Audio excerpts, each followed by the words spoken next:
ओम भास्कराय नमः। हरे कृष्णा। आप सभी का दिन शुभ हो।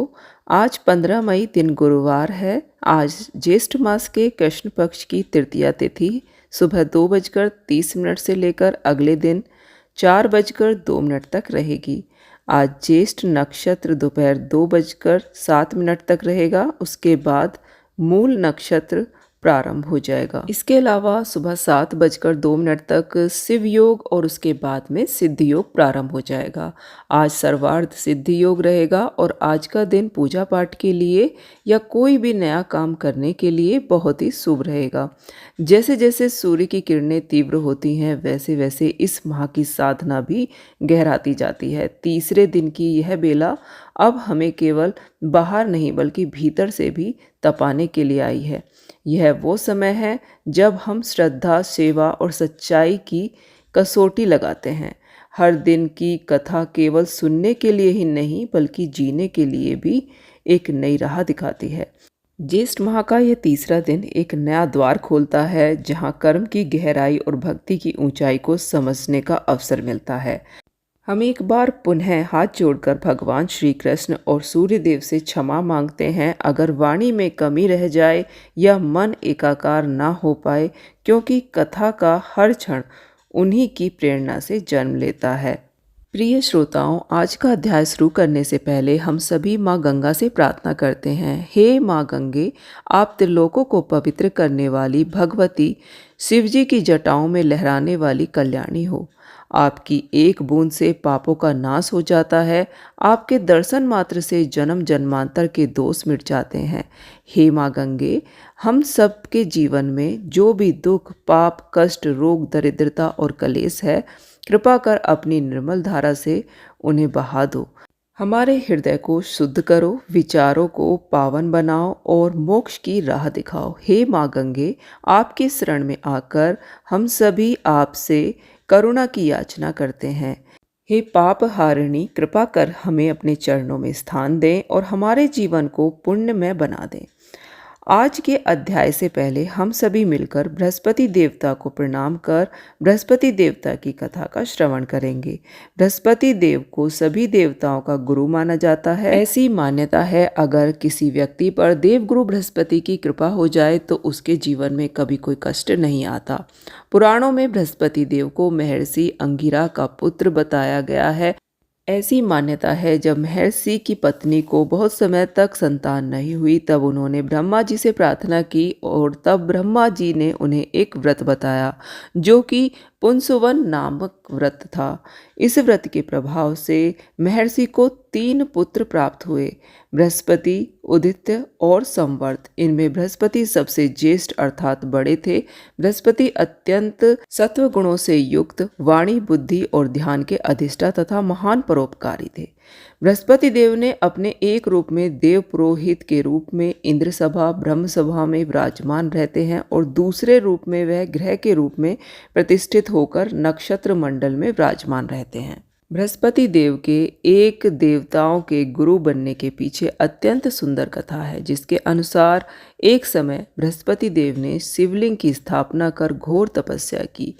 तपस्या करते हुए 10,000 वर्ष बीत गए। तब महादेव शिवलिंग से प्रकट हो बृहस्पति जी से कहने लगे, मैं तुम्हारी तपस्या से अत्यंत प्रसन्न हूँ, अपना वर मांगो। अपने सामने अत्यंत प्रकाशवान तेजोमय शिव को देखकर बृहस्पति उनकी स्तुति करने लगे और कहने लगे, हे जगन्नाथ, आप त्रिगुणातीत, जरा मरण से रहित, जगत में भक्तों का उद्धार करने वाले और शरणागत वात्सल हैं। आपके दर्शन से मैं कृतकृत हो गया हूँ। मेरी और कोई भी इच्छा नहीं है, कोई ऐसी इच्छा नहीं जो मुझे प्राप्त नहीं। बृहस्पति देव की ऐसी स्तुति सुनकर महादेव और भी अधिक प्रसन्न हो गए और उन्हें अनेक वर दिए और कहा, हे अंगिरेस, तुमने बहुत बड़ा तप किया है, इसलिए तुम इंद्र आदि देवताओं के पालक और ग्रहों में पूज्य हो जाओगे और तुम्हारा नाम बृहस्पति होगा। महादेव ने आगे कहा, गृहधीश तुम बड़े वक्ता और विद्वान हो। जो प्राणी तुम्हारे द्वारा स्थापित इस बृहस्पतिश्वर लिंग की आराधना करेगा और तुम्हारे द्वारा की गई स्तुति का पाठ करेगा, उसे मनवांछित फल प्राप्त होगा तथा ग्रह जनित कोई अन्य बाधा उसे पीड़ित नहीं करेगी। इतना कहकर महादेव ने सभी देवताओं को बुलाकर बृहस्पति जी को देवाचार्य तथा देवगुरु के पद पर प्रतिष्ठित कर दिया। बृहस्पतिवार की पौराणिक कथा के अनुसार, जय माता दी, आप सभी का स्वागत है। आज हम बृहस्पतिवार व्रत में सुनी जाने वाली संपूर्ण कथा सुनेंगे। बृहस्पतिवार के व्रत भगवान बृहस्पति देव को समर्पित होते हैं। इस दिन भगवान बृहस्पति देव की पूजा की जाती है और केले के पेड़ की भी पूजा इस दिन विशेष रूप से की जाती है। तो चलिए बृहस्पतिवार की कथा का श्रवण करते हैं। एक समय की बात है कि भारतवर्ष में एक राजा राज्य करता था। वह बड़ा ही दानी और प्रतापी था। वह नित्य मंदिर में दर्शन करने जाता था और ब्राह्मण और गुरु की सेवा भी किया करता था। उसके दरवाजे से कोई भी निराश होकर नहीं लौटता था तथा वह प्रत्येक गुरुवार को व्रत और पूजन करता था। हर दिन गरीबों की सहायता करता था, परंतु यह सब बातें उसकी रानी को अच्छी नहीं लगती थी। वह ना ही तो व्रत करती थी, ना ही किसी को एक दमड़ी दान में देती थी तथा राजा से भी ऐसा करने के लिए मना करती थी। एक समय की बात है कि राजा तो शिकार खेलने के लिए वन में गए थे। महल में रानी और दासी थी। उस समय गुरु बृहस्पति देव साधु का रूप धारण करके राजा के दरवाजे पर भिक्षा मांगने आए तथा भिक्षा मांगी तो रानी ने कहा कि हे साधु महाराज, मैं इस दान पुण्य से तंग आ गई हूँ। मेरे से तो घर का कार्य समाप्त नहीं होता। इस कार्य के लिए तो मेरे पतिदेव ही बहुत है। अब आप कुछ ऐसी कृपा करो कि ये सब धन नष्ट हो जाए और मैं आराम से रह सकूं। साधु बोले, हे देवी, तुम बड़ी विचित्र हो। संतान और धन से तो कोई भी दुखी नहीं होता। इसको तो सभी चाहते हैं। पापी भी पुत्र और धन की इच्छा रखता है। यदि आपके पास धन अधिक है तो भूखे मनुष्य को भोजन कराओ, प्याऊ लगवाओ, ब्राह्मणों को दान दो, धर्मशाला बनवाओ, कुआं, तालाब, बावड़ी, बाग, बगीचे आदि का निर्माण कराओ, निर्धन मनुष्य की सेवा करो तथा कुमारी कन्याओं का विवाह कराओ और अनेक यज्ञ आदि धर्म कर्म करो। इस प्रकार के कर्मों से तो आपका कुल और आपका नाम परलोक में सार्थक होंगे और स्वर्ग की प्राप्ति होगी। परंतु रानी इन बातों से खुश न हुई। वह बोली, हे साधु महाराज, मुझे ऐसे धन की कोई आवश्यकता नहीं जिसको और मनुष्य को दान में दूं तथा जिसको रखने में मेरा सारा समय ही बर्बाद हो जाए। साधु ने कहा, हे देवी, तुम्हारी ऐसी ही इच्छा है तो ऐसा ही होगा। मैं तुम्हें बताता हूँ, वैसा ही करना। बृहस्पतिवार के दिन घर को गोबर से लीपना, अपने केसों को धोना, केसों को धोते समय स्नान करना, राजा से कहना कि वह हजामत करवाए, भोजन में मांस मदिरा खाना, कपड़े धोबी के हाथ धुलने डालना। इस प्रकार 7 बृहस्पतिवार करने से तुम्हारा सब धन नष्ट हो जाएगा। ऐसा कहकर साधु महाराज अंतर ध्यान हो गए। रानी ने साधु के कहे अनुसार वैसा ही किया। 3 बृहस्पतिवार ही बीते थे कि उसका समस्त धन नष्ट हो गया।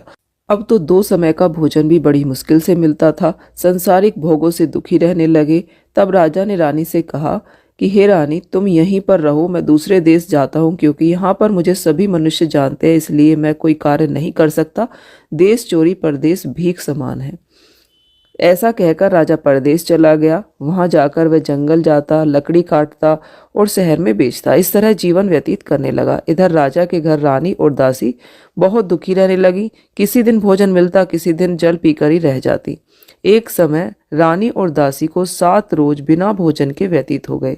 तो रानी ने अपनी दासी से कहा, हे दासी, यहाँ पास ही नगर में मेरी बहन रहती है। वह बड़ी धनवान है। तू उसके पास जा और वहां से 5 सेर बेचर मांग ला, जिससे कुछ समय के लिए गुजर हो जाएगी। इस प्रकार रानी की आज्ञा अनुसार दासी उसकी बहन के यहाँ पहुंची।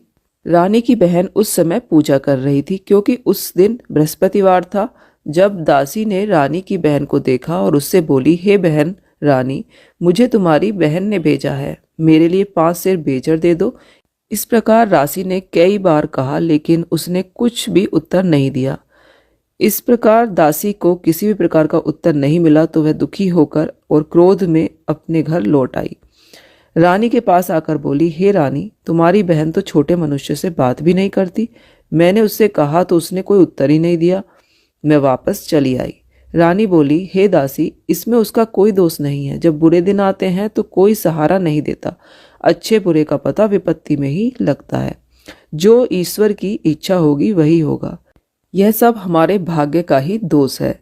इधर रानी की बहन ने देखा कि मेरी बहन की दासी आई थी, परंतु मैंने उसे कोई उत्तर नहीं दिया। इससे वह बहुत दुखी हुई होगी। यह सोचकर कथा सुनने के बाद विष्णु भगवान का पूजन समाप्त कर वह रानी की बहन के घर चल दी और जाकर अपनी बहन से कहने लगी, हे बहन, मैं बृहस्पतिवार की व्रत कथा सुन रही थी। तुम्हारी दासी गई थी, परंतु जब तक कथा होती है तब तक ना ही तो उठते हैं और ना ही बोलते हैं, इसलिए मैं नहीं बोली। कहो दासी, क्यों गई थी? रानी बोली, बहन, हमारे अनाज नहीं है। वैसे तुमसे कोई बात छिपी नहीं है, इस कारण मैंने दासी को तुम्हारे पास 5 सेर बेजड़ लेने के लिए भेजा था। रानी बोली, बहन देखो, बृहस्पतिवार भगवान मनोकामना पूर्ण करते हैं। देखो, शायद तुम्हारे घर में ही अनाज रखा हो। इस प्रकार का वचन जब रानी ने सुना तो वह घर के अंदर गई और उसने देखा कि एक घड़ा बेजड़ से भरा हुआ रखा है। यह चमत्कार देखकर रानी और दासी दोनों बहुत ही खुश हुई। दासी कहने लगी, हे रानी, जब हमें भोजन नहीं मिलता है, वैसे भी हम व्रत ही करते हैं। अगर इनसे व्रत की विधि और कथा पूछ ली जाए तो हम भी व्रत करेंगे। इस प्रकार रानी ने अपनी बहन से पूछा कि हे बहन, बृहस्पतिवार के व्रत की कथा क्या है तथा व्रत कैसे करने चाहिए? रानी को बहन ने कहा, गुरुवार के व्रत में चने की दाल मुनक्के से विष्णु भगवान की केले की जड़ की पूजा करें तथा दीपक जलाए, पीला भोजन करें। इस प्रकार करने से गुरु भगवान प्रसन्न होते हैं, अन्न पुत्र धन देते हैं, मनोकामना पूर्ण करते हैं। अब रानी और दासी दोनों ने निश्चय किया कि वह भी बृहस्पतिवार का व्रत और पूजन जरूर करेंगे। 7 रोज बाद जब बृहस्पतिवार आया तो उन्होंने व्रत रखा। गुड़साल से जाकर चना और गुड़ बीन कर ले आई तथा उसकी दाल से केले के जड़ की पूजा कर विष्णु भगवान की पूजा की। अब भोजन पीला कहाँ से आए? बेचारी बड़ी दुखी हुई, परंतु उन्होंने व्रत किया था, इस कारण गुरु भगवान प्रसन्न थे। 2 थाली में सुंदर पीला भोजन लेकर आए और दासी को भोजन देकर चले गए। दासी को बड़ी प्रसन्नता हुई। रानी से बोली, चलो रानी, भोजन कर ले। रानी को इस विषय में कुछ भी पता नहीं था, इसलिए वह दासी से बोली, तू ही जाकर भोजन कर ले, क्योंकि तू हमारी व्यर्थ में हंसी उड़ा रही है। दासी बोली, एक महात्मा भोजन देकर गए हैं। रानी कहने लगी, वह भोजन तेरे लिए ही तो देकर गए हैं, तू भोजन कर ले। दासी ने कहा, वह महात्मा 2 थालियों में भोजन देकर गए हैं, इसलिए हम और तुम दोनों साथ साथ भोजन करेंगी। इस प्रकार रानी और दासी दोनों ने गुरु भगवान को नमस्कार कर भोजन करना प्रारंभ किया। अब वे प्रत्येक बृहस्पतिवार को गुरु भगवान का व्रत और विष्णु भगवान का पूजन करने लगी। बृहस्पति भगवान की कृपा से फिर से रानी और दासी के पास धन हो गया। रानी फिर से उसी प्रकार आलस करने लगी। तब दासी बोली, देखो रानी, तुम पहले भी इसी प्रकार आलस करती थी। तुम्हें धन रखने में कष्ट होता था, इसी कारण सभी धन नष्ट हो गया था। अब गुरु भगवान की कृपा से धन मिला है तो फिर से आलस होता है। बड़ी मुसीबतों के बाद हमें धन पाया है, इसलिए हमें दान पुण्य करना चाहिए तथा भूखे मनुष्य को भोजन करवाओ, प्याऊ लगवाओ, ब्राह्मणों को दान दो, कुआं, तालाब, बावड़ी आदि का निर्माण कराओ, मंदिर पाठशाला बनवाकर दान दो, कुंवारी कन्याओं का विवाह करवाओ, पितृ प्रसन्न होंगे। तब रानी ने इसी प्रकार कर्म करने प्रारंभ किए तो काफी यश फैल गया।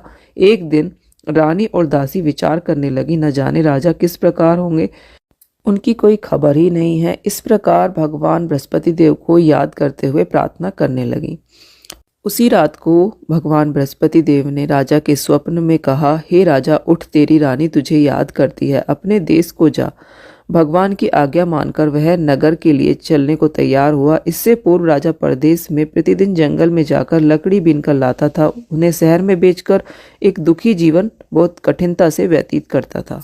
एक दिन राजा दुखी होकर पुरानी बातों को याद कर रहा था। तब उस समय जंगल में बृहस्पति देव एक साधु का रूप धारण करके राजा के पास आकर बोले, हे लकड़हारे, तुम इस सुनसान जंगल में किस चिंता में बैठे हो, मुझे बताओ। यह सुनकर राजा के नेत्रों में जल भर आया और साधु से वंदना कर बोला, हे प्रभु, आप सब कुछ जानते हो। इतना कहकर साधु को अपनी संपूर्ण कहानी सुनाई। महात्मा दयालु होते हैं, उनसे बोले, हे राजा, तुम्हारी स्त्री ने बृहस्पति देव का अपराध किया था, जिस कारण तुम्हारी यह दशा हुई। अब तुम किसी प्रकार की चिंता मत करो, भगवान पहले से भी अधिक धन तुम्हें देंगे। देखो, तुम्हारी स्त्री ने भी गुरुवार का व्रत प्रारंभ कर दिया है और तुम मेरा कहना मानकर बृहस्पतिवार को व्रत करके चने की दाल गुड़ जल के लोटे में डालकर केले की पूजा करना। फिर कथा कहो और सुनो, भगवान तेरी सब मनोकामनाओं को पूर्ण करेंगे। साधु को प्रसन्न देखकर बोला, हे प्रभु, मुझे लकड़ी बेचकर इतना पैसा नहीं मिलता जिससे भोजन करने के उपरांत कुछ बचा सकूं। मैंने रात्रि में अपनी रानी को व्याकुल देखा है, मेरे पास कुछ भी नहीं है जिससे मैं उसकी खबर मंगा सकूं। फिर मैं कौन सी कहानी कहूं, मुझे कुछ पता नहीं है। साधु ने कहा, राजा, तुम किसी बात की चिंता मत करो। बृहस्पतिवार के दिन तुम रोजाना की तरह लकड़ियां लेकर शहर जाओ, तुम्हें रोज से दुगना धन प्राप्त होगा, जिससे तुम भली भांति भोजन कर लोगे तथा बृहस्पति देव की पूजा का सामान भी आ जाएगा। और अब मैं तुम्हें बृहस्पतिवार की कहानी सुनाता हूँ। प्राचीन काल में एक ब्राह्मण था, वह बहुत निर्धन था, उसके कोई संतान नहीं थी, उसकी स्त्री बहुत ही मलिनता से रहती थी, वह स्नान नहीं करती थी, न ही किसी देवी देवता की पूजा करती थी। प्रातःकाल उठते ही सर्वप्रथम भोजन करती, बाद में अन्य कोई कार्य करती। इससे ब्राह्मण देवता बड़े ही दुखी थे, बेचारे बहुत कुछ कहते किंतु कुछ परिणाम नहीं निकलता। भगवान की कृपा से ब्राह्मण की स्त्री के कन्या रूपी रत्न हुआ और वह कन्या धीरे धीरे बड़ी होने लगी। वह बालिका प्रातः स्नान करके विष्णु भगवान का जाप करने लगी, बृहस्पतिवार को व्रत करने लगी, अपने पाठ समाप्त करके ही स्कूल जाया करती। स्कूल जाते समय अपनी मुट्ठी में जौ भरकर ले जाती और पाठशाला जाते समय मार्ग में डालती जाती। जब लौटते समय वह वापस उनको उठाती तो वह सारे सोने के हो जाते थे। एक दिन बालिका उन सोने के जौ को फटक कर साफ कर रही थी तो उसके पिता ने देख लिया और कहा, हे बेटी, सोने के जौ फटकने के लिए तो सोने का सूप होना चाहिए। दूसरे दिन गुरुवार था, इस कन्या ने व्रत रखा था और बृहस्पति देव से प्रार्थना करके कहा, हे प्रभु, मैंने आपकी पूजा सच्चे मन से की हो तो मुझे एक सोने का सूप दे दो। बृहस्पति देव ने उसकी प्रार्थना स्वीकार कर ली। रोजाना की तरह वह कन्या जौ फैलाती हुई जाने लगी। जब लौट कर आ रही थी, जौ बीन रही थी, तो वहां पर उसे बृहस्पति देव की कृपा से सोने का सूप मिला। उसे लेकर वह घर आ गई और उससे सोने के जौ को साफ करने लगी, परंतु उसकी माँ का वही ढंग था। एक दिन की बात है कि कन्या सोने के सूप में जौ साफ कर रही थी। उसी समय शहर का राजपुत्र वहां से होकर निकला। इस कन्या के रूप और कार्य को देखकर मोहित हो गया तथा अपने घर जाकर भोजन जल त्याग कर उदास लेट गया। राजा को जब यह बात पता चली तो वह मंत्रियों के साथ उसके पास गए और बोले, हे बेटा, तुम्हें किस बात का कष्ट है? किसी ने तुम्हारा अपमान किया है अथवा कोई और अन्य कारण हो तो कहो, मैं वही करूंगा जिससे तुम्हें प्रसन्नता होगी। राजकुमार ने जब अपने पिता की इस तरह से बात सुनी तो उसने कहा कि मुझे आपकी कृपा से कोई दुख नहीं है, मेरा किसी ने कोई अपमान नहीं किया है, परंतु मैं उस लड़की के साथ विवाह करना चाहता हूँ जो सोने के सूप में जौ साफ कर रही थी। यह सुनकर राजा आश्चर्य में पड़ गया और बोला, हे बेटा, इस तरह की कन्या का पता बताओ, मैं उसके साथ तेरा विवाह अवश्य ही करवा दूंगा। राजकुमार ने लड़की के घर का पता बताया। तब मंत्री उस लड़की के घर गए और ब्राह्मण देवता को सभी हाल बताया। ब्राह्मण देवता राजकुमार के साथ अपनी कन्या का विवाह करने के लिए तैयार हो गए तथा विधि के अनुसार ब्राह्मण की कन्या का विवाह राजकुमार के साथ हो गया। कन्या के घर से जाते ही पहले की भांति उस ब्राह्मण के घर में गरीबी का निवास हो गया। अब भोजन के लिए भी अन्न बड़ी मुश्किल से मिलता। एक दिन दुखी होकर ब्राह्मण देवता अपनी पुत्री के पास गए। बेटी ने पिता की दुखी अवस्था देखी और अपनी माँ का हाल पूछा। तत्पश्चात ब्राह्मण कुछ समय सुखपूर्वक व्यतीत कर पाया। कुछ दिन बाद फिर वही हाल हो गया। ब्राह्मण फिर से कन्या के यहाँ गया और सभी हाल कहा तो लड़की बोली, हे पिताजी, आप माता को यहाँ लेकर आओ, मैं उन्हें विधि बता दूंगी जिससे गरीबी दूर हो जाए। वह ब्राह्मण देवता अपनी स्त्री को लेकर पहुंचे तो पुत्री अपनी माँ को समझाने लगी, हे माँ, तुम प्रातःकाल उठकर स्नान आदि करके भगवान विष्णु का पूजन करो तो सब दरिद्रता दूर हो जाएगी। परंतु उसकी माँ ने उसकी एक बात नहीं मानी और प्रातःकाल उठते ही अपनी पुत्री और बच्चों के झूठन खा लिया। एक दिन उसकी पुत्री को बहुत गुस्सा आया। उसने अपनी माँ को एक कोठरी में बंद कर दिया और सुबह प्रातःकाल उसे निकाल कर स्नान आदि करा के पाठ करवाए तो उसकी माँ की बुद्धि ठीक हुई और फिर वह प्रत्येक बृहस्पतिवार को व्रत रखने लगी। इस व्रत के प्रभाव से उसकी माँ भी बहुत ज्यादा धनवान और पुत्रवती हो गई। बृहस्पति जी के प्रभाव से स्वर्ग को प्राप्त हुई तथा ब्राह्मण भी सुखपूर्वक इस लोक से सुख भोग कर स्वर्ग को प्राप्त हुए। इस तरह कहानी कहकर साधु देवता वहां से लोप हो गए। धीरे धीरे समय व्यतीत होने लगा। फिर बृहस्पतिवार का दिन आया। राजा जंगल से लकड़ी काटकर शहर में बेचने गया। उसे उसे उस दिन और दिनों से अधिक पैसा मिला। राजा ने चना गुड़ आदि लेकर गुरुवार का व्रत किया। उस दिन से उसके सभी कलेश दूर हुए, परंतु जब दोबारा गुरुवार का दिन आया तो बृहस्पतिवार का व्रत करना भूल गया। इस कारण बृहस्पति देव नाराज हो गए। उस दिन उस नगर के राजा के यहाँ विशाल यज्ञ का आयोजन था तथा शहर में यह घोषणा कर दी गई कि कोई भी मनुष्य अपने घर में भोजन ना बनाए, समस्त जनता मेरे यहाँ भोजन करने आएगी। यह आज्ञा जो ना मानेगा उसको फांसी की सजा दी जाएगी। इस तरह की घोषणा संपूर्ण नगर में करवा दी गई। राजा की आज्ञा अनुसार शहर के सभी लोग भोजन करने गए, लेकिन लकड़हारा नहीं पहुंचा। राजा के कर्मचारी उसको अपने साथ लेकर गए। ले जाकर भोजन करवा रहे थे। रानी की दृष्टि खूंटी पर टंगी हुई हार पर गई, जिस पर हार लटका हुआ था वहां हार नहीं दिखाई दिया। रानी ने निश्चय किया कि मेरा हार इसी मनुष्य ने चुराया है। उसी समय उसको जेल खाने में डलवा दिया। इस प्रकार राजा जेल खाने में चला गया और बहुत दुखी होकर विचार करने लगा कि न जाने कौन से पूर्व जन्म के कर्म हैं जो मुझे इतना दुख प्राप्त हो रहा है। और उसी साधु बाबा की बात को याद करने लगा जो कि जंगल में मिले थे। उसी समय तत्काल बृहस्पति देव साधु के रूप में प्रकट हो गए और उसकी दशा को देखकर कहने लगे, हे मूर्ख, तूने बृहस्पति देवता की कथा नहीं कही, इसी कारण तेरे लिए यह दुख प्राप्त हुआ है। अब चिंता मत कर, बृहस्पतिवार के दिन जेल खाने में दरवाजे पर 4 पैसे पड़े मिलेंगे, उनसे तू बृहस्पति देव की पूजा करना, तेरे सभी कष्ट दूर हो जाएंगे। बृहस्पतिवार के दिन उसे 4 पैसे मिले। राजा ने कथा कही। उसी रात्रि को बृहस्पति देव ने उस राजा के स्वप्न में कहा। उसी रात्रि को गुरु बृहस्पति देव राजा के स्वप्न में आए और उससे कहा, हे राजा, तुमने जिस आदमी को जेल खाने में बंद करवाया है वह निर्दोष है, वह राजा है, उसे छोड़ दो। रानी का हार उसी खूंटी पर लटका हुआ है। तू ऐसा नहीं करेगा तो तेरा समस्त राज्य नष्ट कर दूंगा। इस तरह के रात्रि में स्वप्न को देखकर प्रातःकाल जब राजा उठा तो उसने देखा कि हार उसी खूंटी पर लटका हुआ है। उसने लकड़हारे को बुलाकर क्षमा मांगी तथा राजा को सुंदर वस्त्र आभूषण देकर विदा किया तथा गुरुदेव की आज्ञा अनुसार राजा अपने नगर को चल दिया। नगर के निकट जाते ही राजा को बड़ा ही आश्चर्य हुआ। उसने देखा कि पहले से भी अधिक कुएं, तालाब, धर्मशालाएं और मंदिर भी पुता हुआ है। राजा ने पूछा कि यह सब बाग और धर्मशाला किसने बनवाए हैं? तब नगर के लोगों ने बताया कि यह सब रानी और दासी ने बनवाए हैं। तो राजा को बड़ा ही आश्चर्य हुआ और गुस्सा भी आया। जब रानी को यह खबर मिली कि राजा आ रहे हैं तो उसने दासी से कहा कि हे दासी, देख, राजा हमको कितनी बुरी हालत में छोड़कर गए थे, वह हमारी ऐसी हालत देखकर कहीं लौट ना जाए, इसलिए तू दूर दरवाजे पर खड़ी हो जा। आज्ञा अनुसार दासी दरवाजे पर खड़ी हो गई। जब राजा आए तो उन्होंने अपने साथ ले आई। तब राजा ने क्रोध में आकर अपनी तलवार निकाली और पूछने लगे, अब यह बताओ कि यह धन तुम्हारे पास कहाँ से आया है? तब रानी ने कहा, हमें यह सब धन भगवान बृहस्पति देव की कृपा से प्राप्त हुआ है। यह सुनकर राजा ने निश्चय किया कि 7 दिन बाद तो सभी बृहस्पति देव का पूजन करते हैं, परंतु मैं रोजाना दिन में 3 बार कहानी कहूँगा, रोज व्रत किया करूँगा। अब हर समय राजा के दुपट्टे में चने की दाल बंधी रहती तथा दिन में 3 बार कहानी कहता।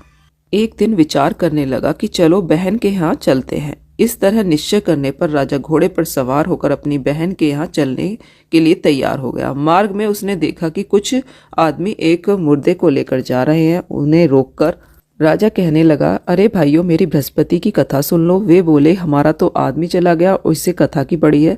उसमें से कुछ आदमी बोले कि ठीक है, चलो कथा सुन लेते हैं। राजा ने कथा करनी शुरू की और जब कथा आधी ही हुई थी कि मुर्दा हिलने लग गया और जैसे ही कथा समाप्त हुई तो राम राम कहकर मनुष्य खड़ा हो गया। आगे मार्ग में उसने देखा कि एक किसान खेत में हल चला रहा है।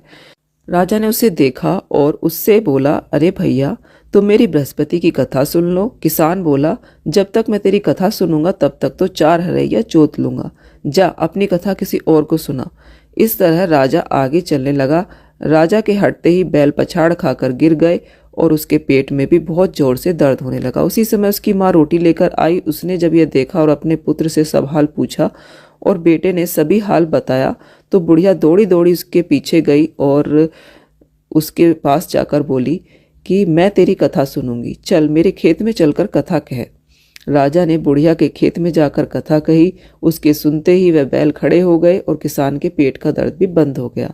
राजा अपनी बहन के घर पहुंचा। बहन ने भाई का खूब स्वागत किया। दूसरे दिन प्रातःकाल था। राजा जगा तो वह देखने लगा कि सभी लोग भोजन कर रहे हैं। राजा ने अपनी बहन से कहा कि ऐसा कोई मनुष्य नहीं जिसने भोजन ना किया हो, जो मेरी बृहस्पतिवार की कथा सुन ले। बहन बोली, हे भैया, यह देश ऐसा ही है। यहाँ पहले लोग भोजन करते हैं, बाद में अन्य कोई कार्य करते हैं। पड़ोस में जाकर देखकर आती हूँ। वह ऐसा कहकर देखने चली गई, परंतु उसे कोई ऐसा व्यक्ति नहीं मिला जिसने भोजन ना किया हो। अतः एक कुम्हार के घर पहुंची, जहाँ उसका लड़का बीमार था। उसे मालूम हुआ कि उसके यहाँ 3 रोज से किसी ने भोजन नहीं किया है। रानी ने अपने भाई को वहां पर कथा सुनाने के लिए कहा। भाई तैयार हो गया। राजा ने वहां जाकर बृहस्पतिवार की कथा कही, जिसको सुनकर उसका लड़का ठीक हो गया। अब तो राजा को प्रसन्नता होने लगी। एक रोज राजा ने अपनी बहन से कहा कि हे बहन, हम अपने घर जाएंगे, तुम भी तैयार हो जाओ। राजा की बहन ने अपनी सास से कहा। सास बोली, हाँ चली जा, परंतु अपने लड़कों को मत लेकर जाना, क्योंकि तेरे भाई के कोई औलाद नहीं है। बहन ने अपने भाई से कहा कि मैं चलूंगी भैया, मेरे बच्चे नहीं जाएंगे। तो इस बात पर राजा को बड़ा ही दुख हुआ और वह बोले, अगर बच्चे नहीं जाएंगे तो तुम ही जाकर क्या करोगी। बड़े दुख के साथ राजा अपने नगर को लौट आया। राजा ने अपनी रानी से कहा कि हम निर्वंशी राजा हैं, हमारा मुंह देखने का धर्म नहीं है, और कुछ भोजन आदि नहीं किया। रानी बोली, हे प्रभु, बृहस्पति देव ने हमें सब कुछ दिया है, हमें संतान भी अवश्य देंगे। उसी रात को बृहस्पति देव ने राजा को स्वप्न में कहा, हे राजा, उठ, सभी सोच त्याग दे, तेरी रानी गर्भ से है। राजा को यह बात सुनकर बड़ी खुशी हुई। 9वें महीने में उसके गर्भ से एक सुंदर पुत्र पैदा हुआ। जब राजा की बहन ने यह शुभ समाचार सुना तो वह बहुत खुश हुई और बधाई लेकर अपने भाई के यहाँ आई। तभी रानी ने कहा कि घोड़ा चढ़कर तो नहीं आई, गधा चढ़ी आई। राजा की बहन बोली, भाभी, मैं इस प्रकार ना कहती तो तुम्हें पुत्र ना मिलता। बृहस्पति देव ऐसे ही हैं, जैसी जिसके मन में कामना होती है सभी को पूर्ण करते हैं। जो सद्भावना पूर्वक बृहस्पतिवार का व्रत करता है एवं कथा पढ़ता है और सुनता है और दूसरों को सुनाता है, बृहस्पति देव उसकी सभी मनोकामना पूर्ण करते हैं।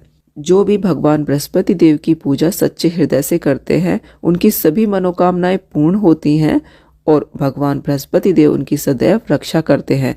जैसे सच्ची भावना से रानी और राजा ने उनकी कथा का गुणगान किया तो उनकी सभी इच्छाएं बृहस्पति देव ने पूर्ण की थी, वैसे ही सबकी भगवान इच्छाएं पूर्ण करें।